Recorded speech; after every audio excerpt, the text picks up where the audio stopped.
दोस्तों कितना अच्छा होता ना पैसेंजर और कार्गो के लिए एक ही ऑटो रिक्शा इस्तेमाल में मिल जाती। तो कभी पैसेंजर का भाड़ा मिल जाता तो उसके लिए इस्तेमाल कर सकते थे, कभी कार्गो के लिए मिल जाता था तो कार्गो को भी लिए भी इस्तेमाल कर सकते थे। तो इसी को लेकर अल्टीग्रीन ने एक कदम आगे बढ़ाया है अपने नए इलेक्ट्रिक ऑटो रिक्शा न्यू राही को लॉन्च करके। इसके अंदर आप पैसेंजर को भी ट्रैवल करवा सकते हो या कार्गो को भी ट्रांसपोर्ट कर सकते हो। 2-in-1 इलेक्ट्रिक ऑटो रिक्शा लेकर आया है। इसके अलावा भी इसके अंदर सीटिंग कैपेसिटी बढ़ा दी गई है और काफी अच्छा रेंज में मिल रहा है, काफी अच्छे प्राइस के साथ। तो इस वीडियो के अंदर इस सभी डिटेल के बारे में जानते हैं। जानने से पहले शाबू हिल्स में आपका बहुत बहुत स्वागत है। अगर चैनल में पहली बार आते हो चैनल को जरूर सब्सक्राइब कर लेना, वीडियो पसंद आती है तो लाइक एंड शेयर करना मत भूलिए। तो चलिए जानते हैं अल्टीग्रीन की तरफ से आने वाली 2-in-1 राही के अंदर मिलने वाला रेंज और सीटिंग कैपेसिटी के बारे में। दोस्तों अल्टीग्रीन ने एक नया इलेक्ट्रिक ऑटो रिक्शा तो लेकर आया है, लेकिन इसके बारे में कहीं पे भी बात नहीं कर रहा है, कहीं पे भी एडवर्टाइज नहीं कर रहा है, कहीं पे भी इसका ऑफिशियल लॉन्च भी नहीं किया है। शायद ये एक पायलट प्रोजेक्ट के जैसा हो सकता है, यानी इसके इलेक्ट्रिक ऑटो रिक्शा की अगर मार्केट में डिमांड बढ़ेगी यानी अच्छे से सेल होगी तो ये आगे बढ़ा सकता है इस ऑटो रिक्शा को। अच्छी बात यही है कि अल्टीग्रीन एक नया कॉन्सेप्ट लेकर आया है अपने इलेक्ट्रिक ऑटो रिक्शा में। तो वैसे इसका डिजाइन देखने में तो आपको रेगुलर मिलने वाले कार्गो ऑटो रिक्शा के ही मिलने वाला है। उसी के अंदर पैसेंजर को बिठाने के मॉडिफिकेशन वगैरह किए हुए हैं। तो इसका जो लुक और डिजाइन जो है वो एज इट इज ये कार्गो ऑटो रिक्शा के जैसे ही देखने को मिल सकता है। तो वैसे भी कोई बात नहीं, एक नया इंसेंटिव लिया है, पहली बार आया है, इसकी अगर अच्छा रिस्पॉन्स होगी तो आगे जाके इसके अंदर मॉडिफिकेशन या नए डिजाइन के साथ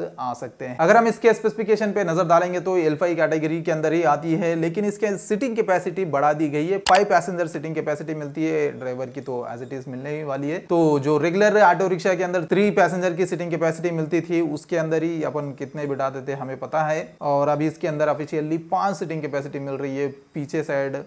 तो आपको पता है कितना बिठाना है कितना नहीं, उसकी बात नहीं करूंगा मैं। वैसे एक और बात बताना भूल गया मैं, ये जो ऑटो रिक्शा है ये ऑफिशियली कहीं पे भी कंपनी एडवर्टाइजमेंट नहीं कर रही है। तो इसके कुछ ही फोटोज मेरे पास मौजूद है, उनके लिए मैं माफी चाहूंगा। तो कई बार कोई लोग कंप्लेंट भी कर रहे हैं, फोटोज नहीं दिखा रहे हैं, वीडियोस नहीं दिखा रहे हैं, बस आपका चेहरा ही दिखा रहे हैं। तो देखो भाई, जो कंपनी अगर ऑफिशियली लॉन्च करती है सभी स्टेट के अंदर तो उसके जो इमेजेस वीडियोस मेरे को मिल पाएंगे, क्योंकि मेरे यहाँ पे तो उनकी ऑफिशियल लॉन्च नहीं होती है। कई सारे इलेक्ट्रिक ऑटो रिक्शा के शोरूम भी अभी डीलर्स भी अवेलेबल नहीं है मेरे स्टेट के अंदर, तो उसके लिए मेरे पास सभी डाटा नहीं मिल पाता है। लेकिन आपके लिए पूरा इंफॉर्मेशन देने की कोशिश करता हूं, हर तरह से मैं उसकी पूरा निचोड़ करके ही आपको देने की कोशिश करता हूं। तो मेरी कोशिश यही रहेगी कि आप एक इलेक्ट्रिक ऑटो रिक्शा लेने जाते हो तो उसके पूरे डिटेल्स पूरे स्पेक्स आपको पता होना चाहिए। एक इलेक्ट्रिक 2 व्हीलर या इलेक्ट्रिक 4 व्हीलर लेते हैं वो पर्सनल यूज के लिए लेते हैं, लेकिन एक इलेक्ट्रिक 3 व्हीलर लेते हैं ना तो उसके ऊपर पूरी फैमिली डिपेंड होती है। तो इसीलिए मेरी कोशिश यही है कि आपको पूरी जानकारी होना चाहिए, क्योंकि आप इतना पैसा दे के आप ऑटो रिक्शा खरीदते हैं, वो भी आप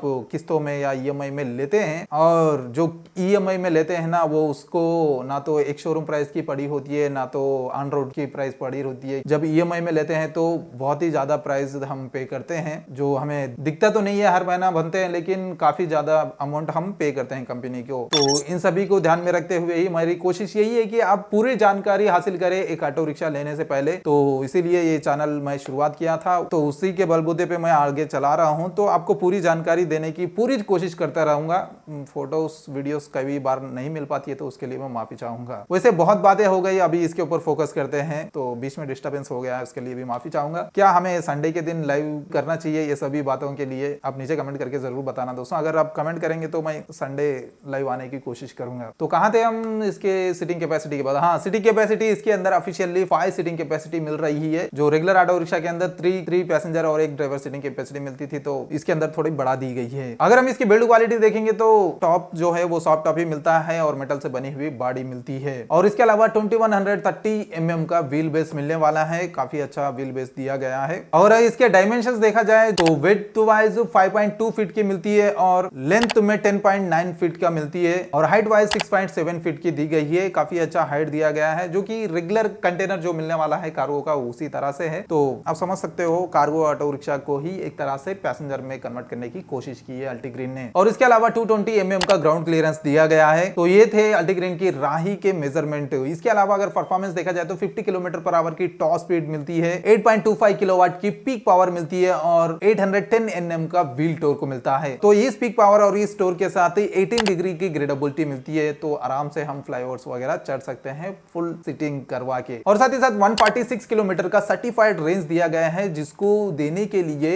11 किलोवाट आवर की बैटरी दी गई है, जिसको आप स्टैंडर्ड चार्जिंग यानी घर पे चार्ज करेंगे तो 4 घंटे के अंदर अंदर चार्ज हो जाती है। वैसे बैटरी थोड़ी बड़ी है तो 4-4.5 घंटे तो आराम से लग जाएंगे। कंपनी 4 घंटे के अंदर ही क्लेम की है, तो कोई बात नहीं, 4.5 घंटे का पकड़ के चले। तो इस परफॉर्मेंस के साथ कंपनी की तरफ से 3 ईयर्स या 1 लाख किलोमीटर पे वारंटी दी जा रही है। और इस परफॉर्मेंस के साथ इसका एक शोरूम प्राइस शुरू होता है 4,06,000 से। और इन सभी के अलावा भी काफी सारे नए फीचर्स इसके अंदर दिए गए हैं। पैसेंजर बैठने के लिए पीछे साइड सीटिंग का 2 सेक्शन तो बना दिया है, और इसी के अंदर कार्गो अगर लेके जाना चाहते हैं तो सीट को हम फोल्ड भी कर सकते हैं, वो भी ऑप्शन दिया गया है। और इसके अलावा पैसेंजर अगर कहीं पे उतरना है तो पैसेंजर ड्राइवर को बोल नहीं सकता, तो उसके लिए एक स्पेशल स्विच भी दिया गया है, तो उस स्विच के जरिए आप ड्राइवर को इंफॉर्मेशन दे सकते हो कि मुझे यहाँ पे उतरना है, तो उस तरह से आपको काम चलने वाला है। फिर भी इसके अंदर जो है वो कंटेनर के पीछे साइड से भी उतरने के लिए एक डोर दिया गया है, तो वहां पे थोड़ा सा नेगेटिव पॉइंट कह सकता हूं, क्योंकि ड्राइवर के पास कोई भी उतरता है तो ड्राइवर को पता चल जाता है कि कितने जन उतरे हैं, लेकिन अगर पीछे साइड से कोई उतर के चले आता है तो ड्राइवर को कैसे पता चलेगा। तो ये छोटी थोड़े बहुत बेसिक चीजें हैं, तो